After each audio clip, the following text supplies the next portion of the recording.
Carlo Ancelotti, el hombre que iba a devolverle la gloria a Brasil, se convirtió en el centro de un escándalo que sacudió al fútbol brasileño. Pero aquí está el giro que nadie te cuenta: desató una guerra civil en la federación, expuso la crisis más profunda de la Selecao y dividió a un país, todo sin dirigir un solo partido, sin firmar un solo papel y sin siquiera pisar el banquillo. Mientras el mundo del fútbol daba por hecha su llegada, en Brasil se vivía una tormenta. Leyendas del pasado se levantaron en armas, los políticos entraron al debate y la identidad misma del jogo bonito se puso en duda. En este video, te contamos la historia completa del escándalo que nunca fue, pero que lo cambió todo. El debate que partió a Brasil y que, irónicamente, expuso el verdadero problema que amenaza con hundir a la Canarina. ¿Fue Ancelotti una víctima, un villano o simplemente el espejo en el que Brasil no se atrevía a mirarse? El sueño de un salvador europeo. Para entender la magnitud del huracán Ancelotti, primero hay que entender la herida. Brasil, la pentacampeona del mundo, vivía una crisis de identidad. Eliminados del Mundial de Qatar 2022 en cuartos de final, la selección parecía un fantasma de su glorioso pasado. El jogo bonito era un recuerdo y la superioridad una ilusión. La Confederación Brasileña de Fútbol, CBF, hundida en sus propios problemas, necesitaba un golpe de efecto. Y encontraron el nombre perfecto: Carlo Ancelotti. El italiano no era solo un entrenador, era un símbolo. El técnico más ganador en la historia de la Champions League, un gestor de egos legendario, el hombre que había pulido a Vinicius Jr. y Rodrigo en el Real Madrid. Su fichaje se filtró y la propia CBF, en boca de su presidente, lo llegó a dar como un hecho para después de la Copa América de 2024. La promesa era clara: si Brasil ya no podía producir a los mejores entrenadores, importaría al mejor del mundo. La noticia generó una ola de esperanza. Ancelotti representaba el pragmatismo europeo, la disciplina táctica y la mentalidad ganadora que parecían haberse perdido. La gente soñaba con un Brasil moderno, capaz de competir con las potencias europeas no solo con talento, sino con orden.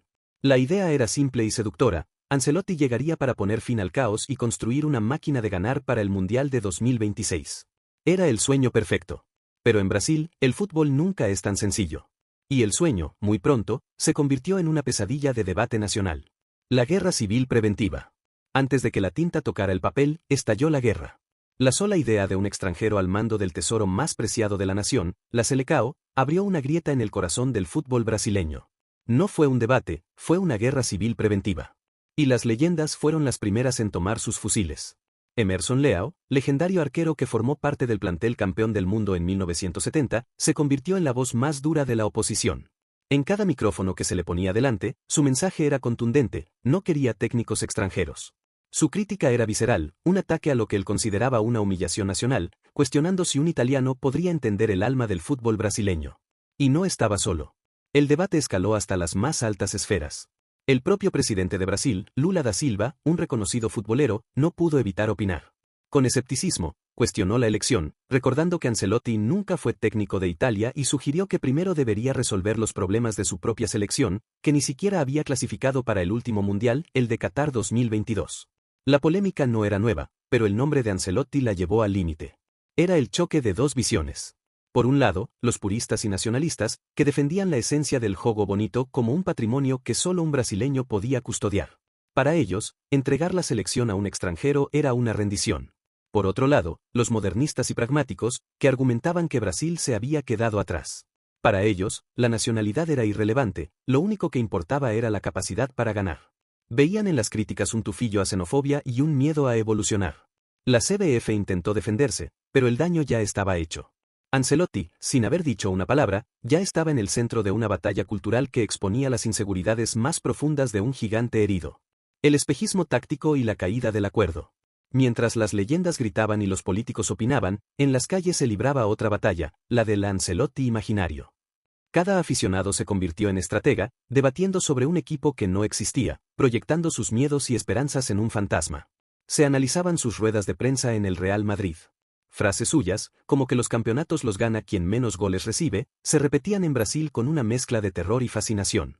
Para muchos, esto era la antítesis del jogo bonito. ¿Iba Ancelotti a convertir a Brasil en un equipo resultadista? El debate sobre los jugadores era aún más intenso. Se daba por hecho que sus hijos del Real Madrid, Vinicius y Rodrigo, serían los pilares. Pero, ¿y Neymar? ¿Encajaría en el sistema disciplinado de Ancelotti? Las especulaciones eran el pan de cada día. Y entonces, a finales de diciembre de 2023, el sueño se desvaneció. La noticia cayó como una bomba: Carlo Ancelotti renovaba su contrato con el Real Madrid hasta 2026. El acuerdo con Brasil, que el presidente de la CBF había garantizado verbalmente, se había derrumbado.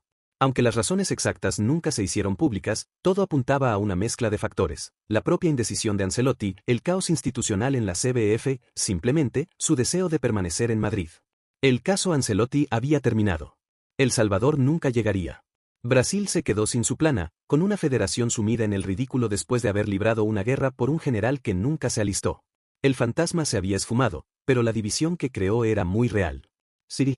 Si estás viendo cómo este escándalo expuso la verdadera crisis del fútbol brasileño, tómate un segundo para darle like a este video y suscribirte a nuestro canal. Queremos saber tu opinión. ¿Crees que el problema de Brasil es el entrenador o algo mucho más profundo?